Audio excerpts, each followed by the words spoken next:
Bienvenue à ce plateau spécial consacré à la vie et le fonctionnement du RICEP, rassemblement de l'Union sacrée des élites progressistes, mais également le bilan du directeur général de l'ONATRA, Martin Lukusa Apanou. Pour ce faire, nous avons invité pour vous Placide Moumaka, qui est le secrétaire général du RICEP. Avec lui, nous allons passer au peigne fin à toutes ces questions d'actualité. Je me retourne à vous, M. Placide Moumaka. Bonjour et bienvenue dans ce plateau spécial. Bonjour, monsieur les journalistes. Comment vous allez? Oui, je vais très bien. Je vais profiter, aujourd'hui nous sommes le 13 juin, je profite pour souhaiter un joyeux anniversaire à notre chef de l'État, Fatou Béton. Et puis, demain c'est le 14, ce sera l'anniversaire de notre autorité morale qui est Martin Lukusa Apanou. Merci beaucoup, secrétaire général. Entrons dans le vif du sujet. Vous dirigez RICEP de main de maître et dites-nous aujourd'hui quelle est la santé du parti. Merci pour la question. La santé du parti, le parti se porte très bien. Vous avez vu, vous étiez avec nous ce matin, des adhésions massives. On a commencé depuis la semaine passée, il y a des adhésions. Cette semaine, ce matin encore, il y a vraiment des adhésions. Cela montre que le parti marche très bien. Le parti marche très bien. Et pour rafraîchir un peu la mémoire des téléspectateurs qui nous suivent, est-ce que vous avez une petite historique, une brève historique à ce qui concerne ce parti? Ça a commencé quand et qui en est initiateur? Effectivement, le parti a commencé, ça fait maintenant 5 ans, je crois. 5 ans. Et l'initiateur, c'est le camarade Marcel Lukusa. C'est l'initiateur. C'est vrai qu'il y a eu des cofondateurs. Mais c'est son initiative, donc c'est lui l'initiateur. Donc le parti a commencé comme tout parti politique. Au départ, c'était une plateforme. On voulait faire de ce parti une plateforme.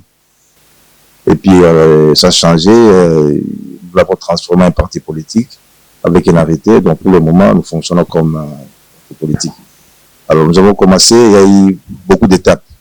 Les secrétaires généraux se sont succédés, tout ça. Maintenant, c'est moi qui suis maintenant en place comme secrétaire général.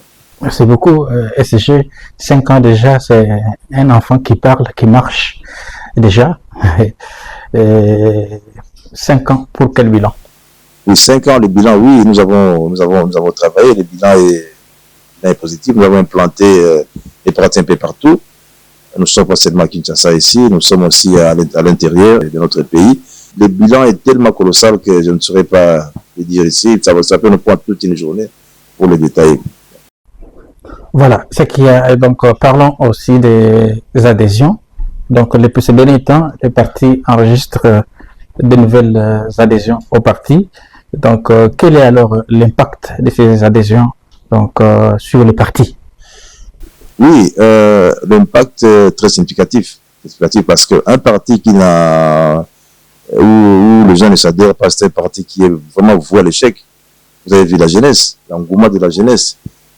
Nous avons commencé, comme je disais là, nous avons commencé depuis cette semaine pour continuer à recevoir des gens qui viennent s'adhérer. Cela montre déjà le sérieux de notre parti qui est le CEP. Voilà, mais il y a des gens qui confondent. Et avant que je vienne à cette émission, il y a les téléspectateurs qui m'ont demandé pour nous auprès du secrétaire général. Donc pourquoi dans RICEP il y a toujours beaucoup d'agents de l'ONATRA?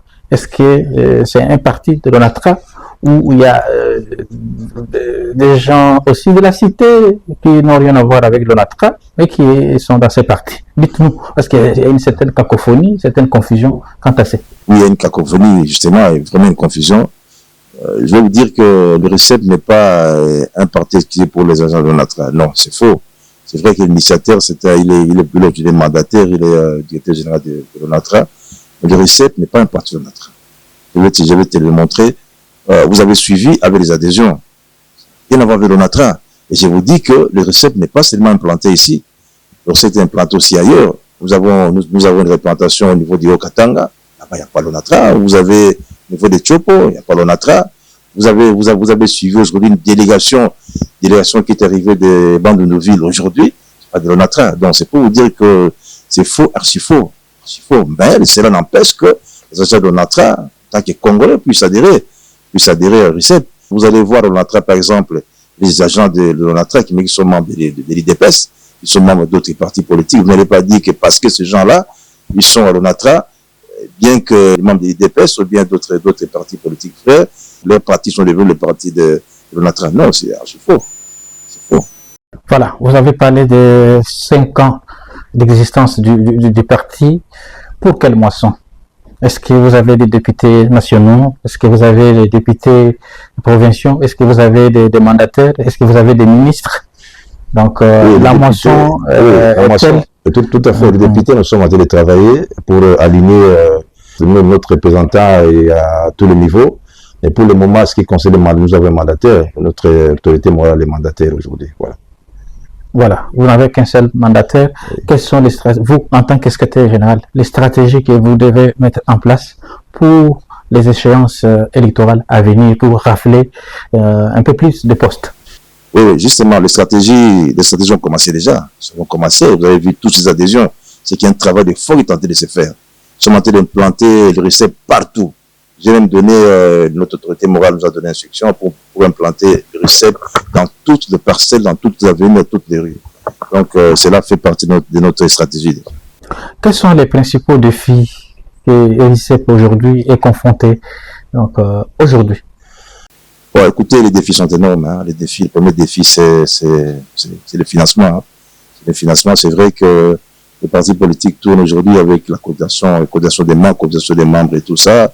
Nous avons quelques donataires, mais ce n'est pas vraiment assez. Mais hein, on continue à bousculer par-ci, par-là pour avoir un bon financement. Est-ce que vous avez une stratégie à l'interne pour mobiliser plus de recettes pour répondre certainement à cette question?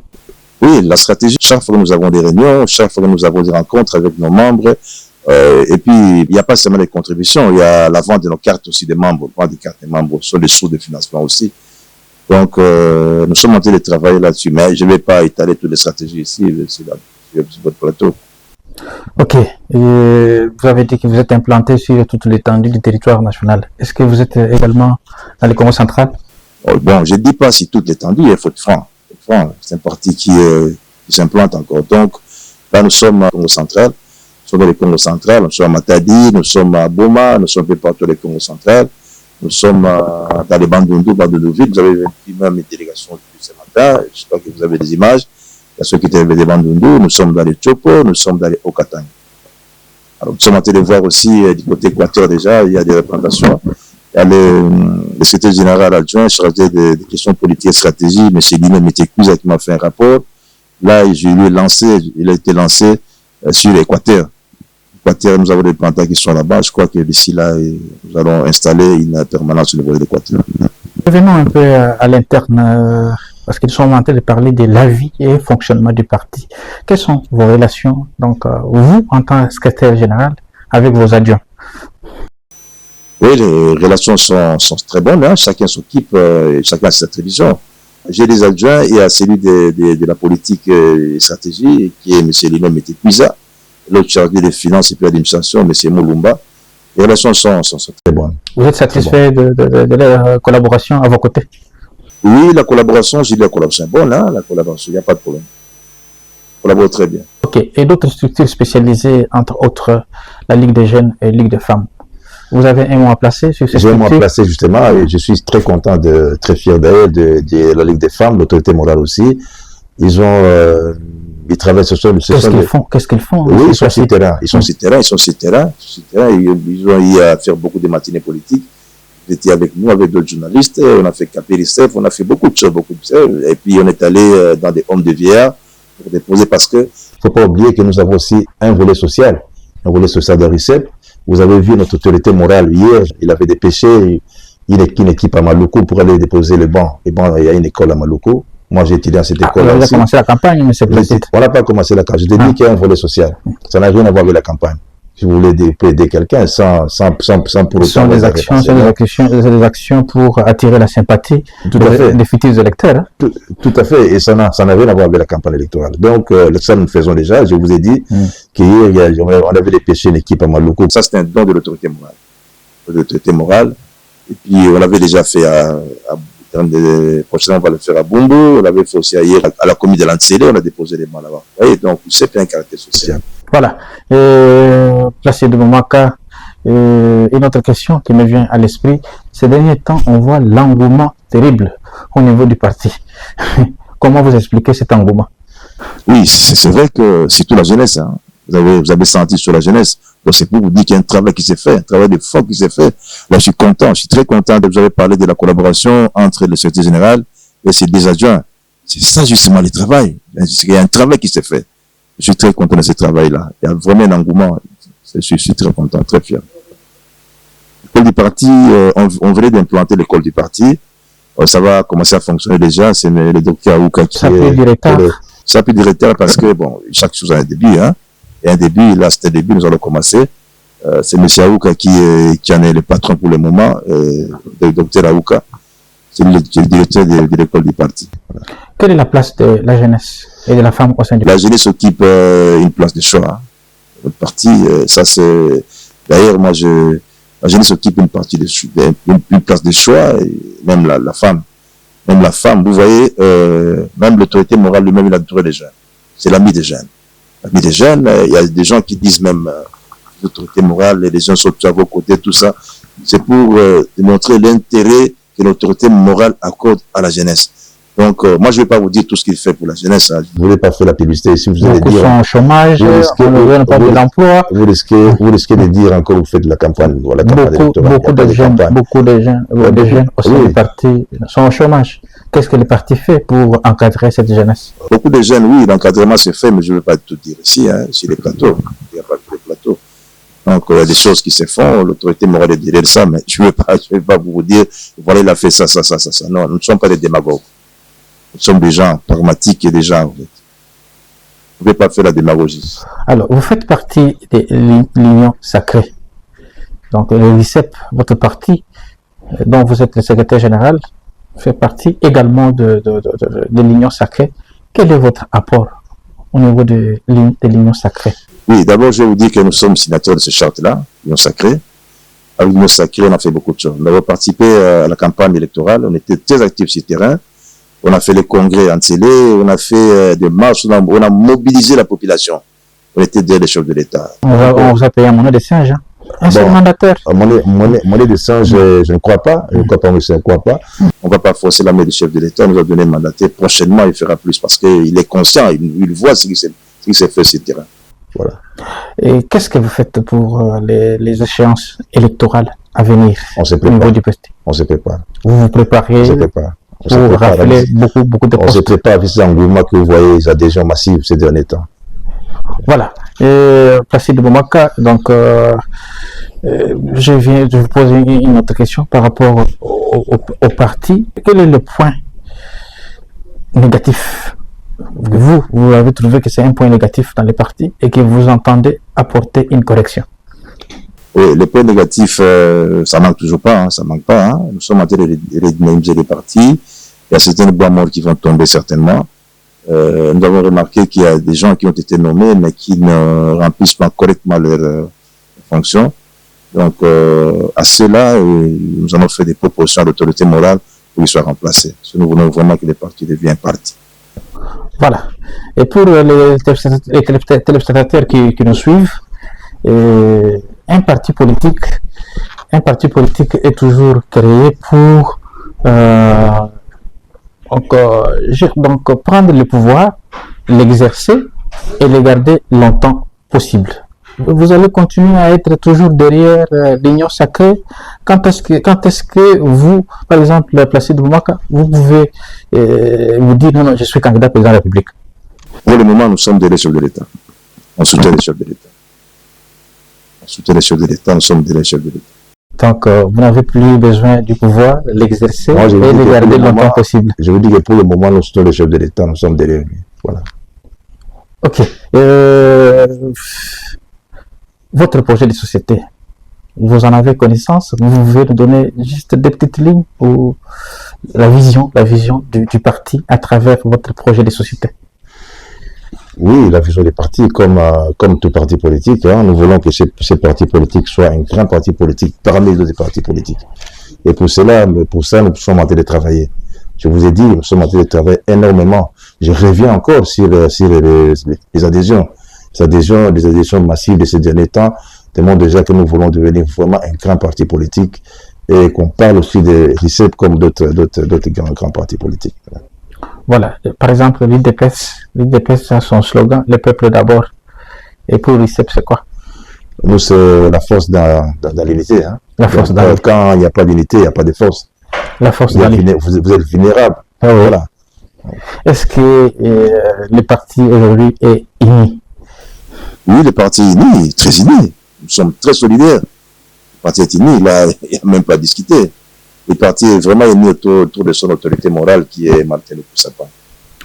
Il y a les autres anciens membres qui se sont lassés, qui sont restés à la maison, qui ne peuvent plus rejoindre les partis à travers certaines réunions organisées.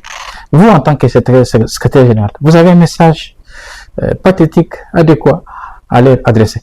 Non, à cela, je dis de venir, hein, et revenir à la raison. Parce que le train de marche, hein, et qu'ils reviennent un peu à la raison, parce que même tous ces gens dont vous parlez là, personne n'a démissionné. Ils n'ont pas démissionné, ils sont membres à part entière de l'ICEP. J'aurais dit de pouvoir nous rejoindre le plus rapidement possible. Voilà, et ceux qui hésitent, qui n'ont pas quitté le parti et qui sont hésités, vous avez un message également à leur adresser? Mais le message à leur adresser, c'est quoi? Retournons au parti. Parce qu'ils ne reprochent rien au parti. Ils n'ont pas démissionné, ils ne reprochent rien. Moi, moi, c'est secrétaire général, je n'ai jamais vu une lettre de protestation ou quoi, jamais. Voilà, Placide Boumaka, quelles sont aujourd'hui les priorités du parti RICEP? Oui, les priorités aujourd'hui de l'ICEP, comme j'ai dit, d'abord nous sommes membres d'Union Sacrée. Les priorités, d'une manière générale, ce sont les priorités de l'Union Sacrée aussi. Aujourd'hui, les priorités aujourd'hui, c'est la vision du chef de l'État, les choix du chef de l'État. C'est vrai que nous avons aussi en dehors de cette vision-là globale, qui concerne tout le monde, je parle là de l'Union Sacrée, des actions du chef de l'État, des choix des chefs de l'État.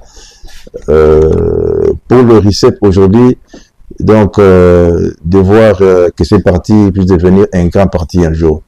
Et pour ça, nous sommes en train de travailler. Et pour le rayonnement du parti, est-ce que vous avez d'autres stratégies spécifiques pour que on parle de RICEP un jour, pour que RICEP soit appelé un parti de masse? Oui, un parti de masse, c'est vrai que le RICEP, c'est un parti des élites. Quand vous voyez parti Union Sacrée, les élites progressistes, tout ça. Mais apparemment, il faut construire les partis de la base au sommet. Et c'est justement, c'est ce que nous sommes en train de faire. Vous l'avez compris, en train de faire. Et là, nous sommes dans la masse. Nous sommes dans la masse. C'est vrai qu'à un moment donné, on a travaillé les élites et tout ça. On s'est dit que le parti ne peut pas émerger avec les élites seulement. Et nous compte de la jeunesse aussi. Là, vous voyez, avec des adhésions, des jeunes qui viennent en masse, tout ça.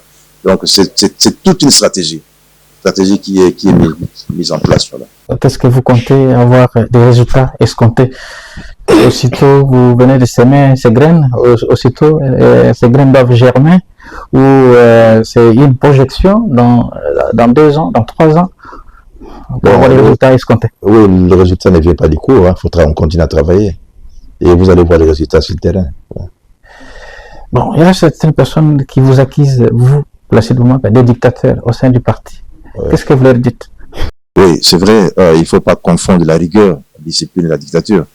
Là où même l'autorité morale dit, là où il n'y a pas de rigueur, il n'y a pas de discipline, rien n'est permis. Donc, il ne faut pas que les gens fassent cette confusion-là. Ça, c'est une confusion, ils ne sont pas dictateurs. Je vous ai dit que, même avec mes collaborateurs, les relations sont très bonnes. Ça va de très bonnes relations avec les collaborateurs, avec tout ça. Je vous ai dit aussi, je n'ai jamais vu une note de protestation, même au niveau de l'autorité morale, pour dire que le secrétaire général, il a fait ça. Non. Ce sont les gens qui nous gîtent parfois de loin. Il faut nous approcher. Ils doivent nous approcher. Qui nous approchent. Voilà. La toute dernière question pour boucler la boucle à cette première thématique. L'actualité, c'est le changement de la Constitution. On en parle. Est-ce que le parti a pris une position officielle quant à ça? Non, mais le RICEP était parmi les premiers partis à pouvoir soutenir. Hein. On a fait une matinée politique, je crois que vous avez d'image. Il y avait les journalistes qui étaient là-bas, hein. Je vais vous envoyer les images, vous allez voir. Donc, de ces côtés-là, on n'a pas de commentaires à faire. Nous sommes Radio Union Sacrée, c'est tout. On n'a pas de commentaires à faire. Je vous dis qu'on était parmi les premiers à soutenir cette idée. Martin Lukou, c'était parmi les premiers. Sur l'image, je crois que c'était en 2024, 2005. Donc, on était parmi les premiers. Donc là-bas, je ne mets pas de commentaires à faire. Les partis politiques est autonome. Hein. Vous pouvez quand même prendre vos décisions au niveau du parti. Cela n'engage pas quand même l'Union Sacrée. Là, c'est une vision commune, une vision collective. Oui. Cela ne vous empêche quand même que vous pouvez réfléchir à l'interne. Oui, mais c'est ce que nous avons fait. En 2024, on était parmi les premiers partis à pouvoir soutenir cette idée des chefs de l'État. On l'a fait. D'ailleurs, je vais vous envoyer des images. C'était en 2024 déjà. Vous soutenez les changements de la Constitution. Bien sûr. Cette question est opportune aujourd'hui. Oui, la question est opportune parce qu'il y a certains articles qui posent problème. Hein. Je ne vais pas entrer en profondeur, on en a parlé longuement. Donc ça pose problème. Moi, je crois que la question est opportune aujourd'hui. D'accord. Entamons la deuxième thématique, le bilan du directeur général Martin Lukusa. Ça fait pratiquement 4 ans, jour pour jour, qu'il est à la tête de l'ONATRA. Pour quel bilan? Avant de commencer par les bilans, il faut commencer par voir d'abord là où il a trouvé l'ONATRA. L'ONATRA dans quel état? Le bilan, je dirais que le bilan est positif. Parce que Martin Lukusa, quand il est arrivé, il a trouvé l'ONATRA. L'ONATRA était très malade, je vous dis très malade. Avec une dette colossale de plus ou moins 78 millions. Il a travaillé dur et par sa résilience, son courage et sa volonté de mieux faire. Donc aujourd'hui, on sent quand même qu'il y a quelque chose qui s'est fait. Hein. L'ONATRA est tenté de sortir de ces trous noirs dont je parle toujours. Tout ça. Donc le bilan, je sais qu'il y a beaucoup de choses qui restent à faire. Hein. Il y en a beaucoup. Parce que quand vous prenez une entreprise comme ça, malade et très malade, il ne faut pas s'attendre que le bilan soit aussi élogé que ça. Donc, il y a beaucoup de choses qui restent encore à faire. Mais il a fait beaucoup. Aujourd'hui, s'il n'était pas d'en parler plus de l'ONATRA, ça je vous dis. Selon vous, quels sont les grands acquis sous son mandat? Les grands acquis, il y en a beaucoup. Je vous dis d'abord, il a pratiquement effacé la dette, qui était de 78 millions de dollars. Ça, c'est un grand acquis. Qui vient comme ça effacer la dette, parce que avec la production, et puis je vous dis que les acquis sont vraiment nombreux. J'ai parlé de la dette, et puis il y a aussi la relance d'entreprise, l'entreprise qui n'avait plus d'engins. Je vais commencer par Matali, par exemple. Matali n'avait pratiquement plus rien, il n'avait plus d'engins de manutention. Nous avons vu les nouveaux engins qui sont arrivés, fabriqués à l'usine, commandés, fabriqués à l'usine. Nous avons, il y avait une amélioration de qualité des services pour moi, Matadi. Vous avez côté chemin de fer. Nous avons des locomotives qui sont arrivées, locomotives neuves fabriquées à l'usine. Nous avons des wagons, 40 wagons qui vont arriver. Ça, c'est pour les chemins de fer. Si vous allez du côté PTF, par exemple, PTF est notre département de l'ONATRA. Nous avons du côté PTF, nous avons par exemple des pousseurs en construction. Vous avez au niveau du chantier naval, il y a des pousseurs aussi en construction. Là, je profite, je salue les agents très courageux du chantier naval. Puis vous avez aussi le port d'Ngana Mosolo, par exemple. Vous savez que nous allons mettre, avec des systèmes d'embouteillage, il y a des trains, nous allons mettre des taxis fluviaux. Taxis fluviaux qui vont aller du côté aéroport, il faut un terminus. Donc, ce sont des arrêts qu'on appelle des arrêts et tout ça. Ngana Mosolo, nous allons mettre aussi, on va mettre un quai flottant au niveau de Ngana Mosolo. Les travaux se font. J'ai vu Medajima l'autre jour là. Le 10e Martin Lukusa a été en visite là-bas. C'était un homme de terrain. Hein. C'est un homme de terrain. Il était là. Vous avez aussi l'infrastructure médicale, par exemple, au niveau des hôpitaux, par exemple. Quand vous allez aujourd'hui à CMS, je vais vous faire rire là. J'avais un ami qui est venu rendre visite à une personne qui était malade, tout ça. Lui croyait à ces CMS qui existaient, qui étaient délabrés. Et quand il est arrivé, il ne venait pas. Il me dit, mais bon, ce que j'ai vu là-bas, c'est plus qu'un galiment.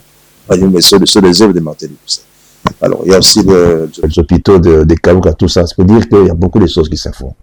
Vous parlez de l'effacement des dettes. Est-ce que les travailleurs ressentent quand même leur dignité avec cet effacement des dettes, surtout en ce qui concerne leurs conditions de vie? C'est vrai, comme je vous ai dit là, la situation, on ne peut pas tout dire que tout est rose, hein, ça il faut être honnête, mais il fait beaucoup d'efforts. Je vais vous dire une chose. Vous savez que Matadi, par exemple, qui nourrissait l'ONATRA à 90-95%, Matadi aujourd'hui ne produit plus ces montants-là.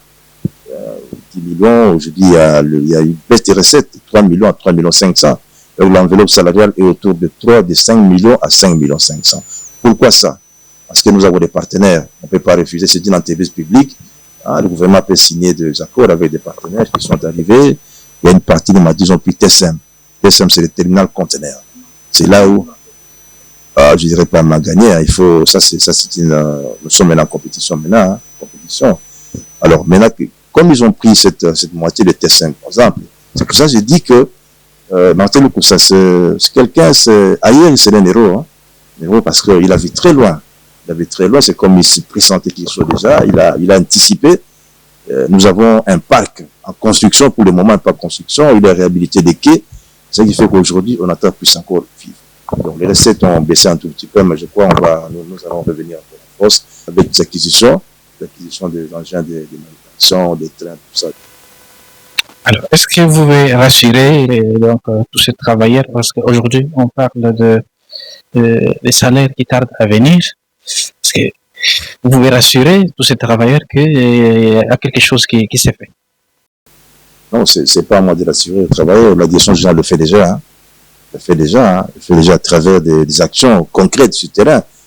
Vous avez des images concrètes sur le terrain. Nous avons de nouveaux engins, comme je vous ai dit. Ça, c'est une assurance déjà. Parce que pour améliorer la qualité, tout ça, il faut produire. Quand vous ne produisez pas, vous n'avez pas d'argent. Il faut investir dans l'offre. Donc, il faut produire. Quand on va commencer à produire, nous aurons l'argent. L'argent, ça peut pas ça. La relance du transport ferroviaire constitue-t-elle également une réussite de cette gestion? C'est une réussite totale. Nous avons vu, on n'a jamais vu, c'est depuis plusieurs décennies, les locomotives neuves. On n'a jamais vu ça. Moi, j'ai fait. Il parlait qu'on a mis seulement la peinture, et ce sont des vieilles locomotives. On a mis vous savez, les gens critiquent toujours. Hein. Moi, je vous dis que ces engins-là viennent des usines. C'est le déjà Gabel Hollande que je salue en passant, un homme très brave.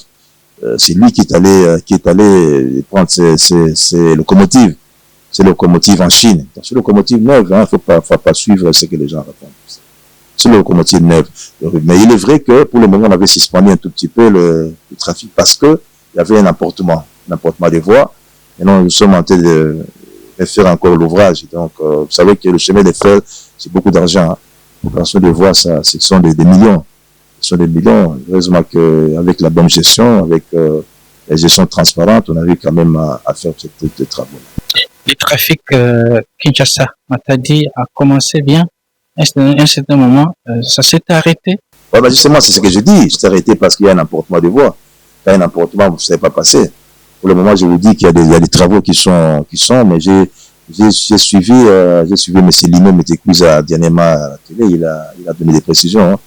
Et des précisions, je crois, dans quelques semaines, nous allons reprendre. On va reprendre sur Matadi. Le temps que les travaux terminent. Voilà. Quelle appréciation faites-vous de la gestion des ressources humaines au sein de l'entreprise, par exemple? Oui, la gestion des ressources humaines, c'est vrai que il y a plein de jeunes qui ont été engagés à l'ONATRA, qui méritent une certaine formation. Je sais que la direction générale tente de faire, hein, parce que vous savez, la jeunesse, c'est relève de demain. La jeunesse, comme je l'ai toujours dit, la jeunesse, ce sont eux qui vont nous remplacer demain. Je demande à tous ces jeunes de pouvoir vraiment se mettre au travail. Alors, est-ce que vous avez quelque chose à recommander au comité de gestion pour consolider les acquis enregistrés? Dans le comité de gestion, je demanderai au comité de gestion de continuer sur la même lancée. Ils sont sur la bonne voie. Nous tendons lentement et sûrement à la fin de cet entretien Placide Bouaka. Donc, est-ce que vous avez un mot à placer donc, avant que nous bouclions la boucle à cette émission? Vous avez un mot à vous adresser d'abord aux militants du parti, mais également à tous ceux qui vous suivent de partout. Avant de boucler, je salue en passant le PCA Mananga de l'ONATRA, un monsieur très brave aussi, je le salue. Je salue le DGA Gabel Olendo, qui accompagne tous les DG. Ils ont fait un duo terrible, un duo terrible. Ce qui concerne nos militants, je dis à nos militants d'être fidèles au parti, fidèles à l'autorité morale et fidèles au chef de l'État.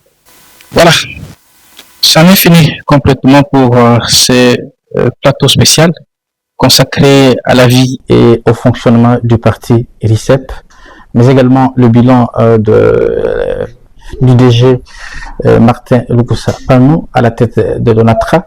Ça fait pratiquement 4 ans, jour pour jour, qu'il est à la tête de cette entreprise. Donc, vous qui nous prenez en retard, je rappelle que nous recevions sur ce plateau le secrétaire général du parti RICEP, Rassemblement de l'Union, donc l'Union sacrée des élites progressistes, donc parti cher à l'autorité morale, Martin Lukusa, également parti et donc membre de l'Union sacrée. Alors, nous sommes passés au peine fin, donc de l'actualité du parti, la vie du parti, le fonctionnement du parti, mais également le bilan du DG à l'ONATRA. Donc, nous nous retrouvons prochainement avec d'autres invités et sur d'autres thématiques aussi alléchantes que celle-ci. Merci, au revoir.